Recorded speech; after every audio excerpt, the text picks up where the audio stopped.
Hi, sixth graders. So today in reading, we are going to be talking about analyzing perspective in a story. So we've been talking a lot about perspective in writing. And remember, perspective is how somebody is feeling, what they're thinking, what they might be saying or doing in a story. Everybody has a different perspective, and just how we've been writing on different perspectives in writing, for reading, we are going to take a look at how a perspective is shown in a story and then think, okay, well, what would happen if the story was told from somebody else's perspective? The saying I always used to hate growing up, when I would do something or I would say something and my mom would just say, think about if you were in that person's shoes. Think about if you were in that person's perspective, how would you be feeling about that situation? And so that's what we're going to kind of look at today in reading. So just real quick, like I said, good readers, they understand that perspective really influences how the story is told. And so a perspective is just somebody's experiences, background knowledge, preferences, feelings, and thoughts. And everybody has that different perspective. And so if a story is told from somebody else's perspective, well, the story would probably be different. And so we are going to look at that today with the story called Carrots. So let me get that up. And so as I'm reading, I'm just going to be thinking about, okay, whose perspective am I hearing from right now? And what kind of information am I getting because it's their perspective? So he knew his father yelled now and then, but usually he yelled for good reason. And all he had done was hold on to the carrot sticks. He was sure he had held them at dinner before. He had always held on to them. And now the room was dark, and he couldn't sleep. But what had he really done wrong? Obviously, people were supposed to hold on to carrot sticks with one hand while they ate with the other. But why hadn't he heard about this before? Why hadn't someone told him? Usually, they told you first, then they yelled. He had obviously made an enormous mistake. "What are you doing?" his father had said. "Take the carrots out of your hand and put them on the plate." And suddenly, the room was silent, and his brother and sister looked down at their plates. So as I'm reading, I'm just kind of getting the idea that I am from like a kid's perspective here. So I'm hearing their thoughts and their feelings about a situation, and their dad just got really angry at them for holding carrot sticks in their hand while they were eating. "He doesn't know, Ross," his mother had said, seemingly surprised herself by the outburst. "Why doesn't he know, for Christ's sake? It's simple. Put the carrots on the plate, pick up a carrot, eat the carrot, then pick up another carrot. What's wrong with him?" And it was sad because it wasn't the old anger righting an actual wrong. It was something else that had nothing to do with carrots. And he wanted to look at his father, but he couldn't do it. He couldn't do anything but finish his meal and ask to be excused from the table. So as I'm reading, I'm just kind of getting his feelings. The son's kind of realizing, like, I don't think he's actually mad at me for how I'm holding the carrot sticks. I think it's something else. But still, he was so mad at his dad, he couldn't even look at him.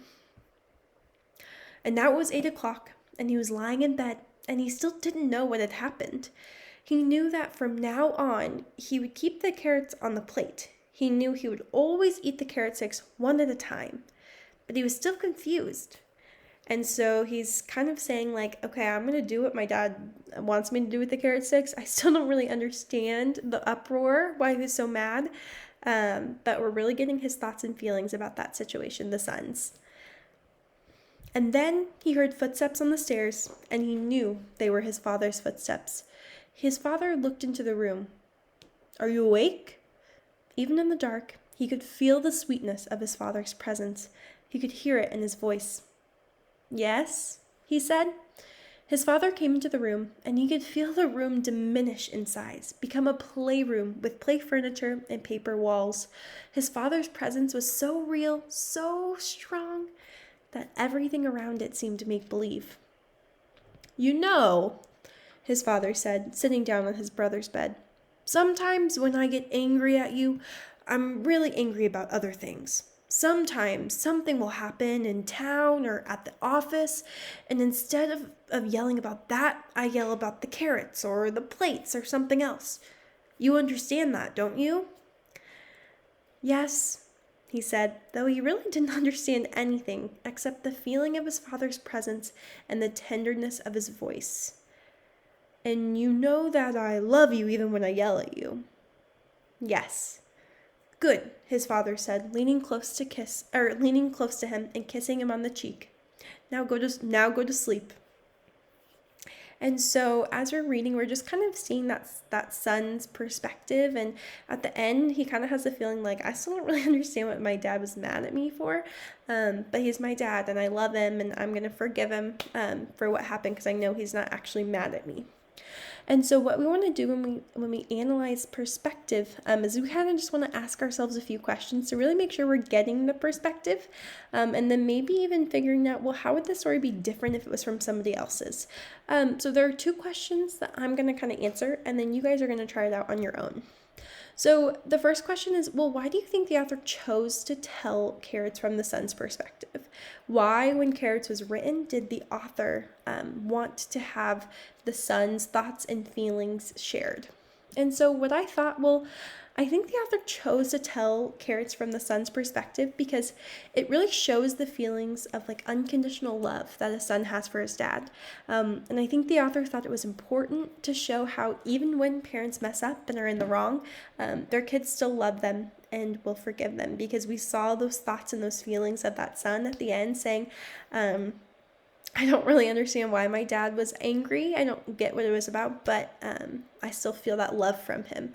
And so I think the author chose to tell it from that son's perspective to show that love that a kid will always have for their parents. And then the second question, this is where we're kind of flipping the perspective and we're saying, well, how would the story change if it was told from the dad's perspective instead of the son? So what would happen if we were hearing the dad's thoughts and feelings? And so this is me just kind of guessing as a reader. And so I said, well, if the story would have been told from the dad's perspective, the story would change because we would have gotten to see inside the dad's head. And we would have known what he was actually upset about at dinner. The son didn't know because we weren't hearing the son's thought, or we weren't hearing the dad's thoughts. If it was from the dad's perspective, we would know that he wasn't angry about the carrot sticks. Like, what was he actually angry about? And we also would have really kind of felt how bad that dad felt about lashing out at his son. We heard him say, you know I love you, you know I wasn't mad at you about the carrots. But we really would have felt maybe like remorse that the dad would have had for lashing out at the son. So what you guys are going to work on today, you guys have already read Fish Cheeks before, and so what you're going to work on is just rereading Fish Cheeks and then looking at the perspective in Fish Cheeks. So the first question is, well, why did the author choose to tell Fish Cheeks from the daughter's perspective? And then how would the story change if it was told from the mom's perspective instead of the daughter? So that's where you're thinking, okay, what would happen if Fish Cheeks was told through the thoughts and feelings of the mom? Like, how would the story change? And so today you guys are just going to take a look at perspective in Fish Cheeks. When you are done, make sure that you turn in the answer to your questions, and then you guys can get into your choice books. All right, happy reading.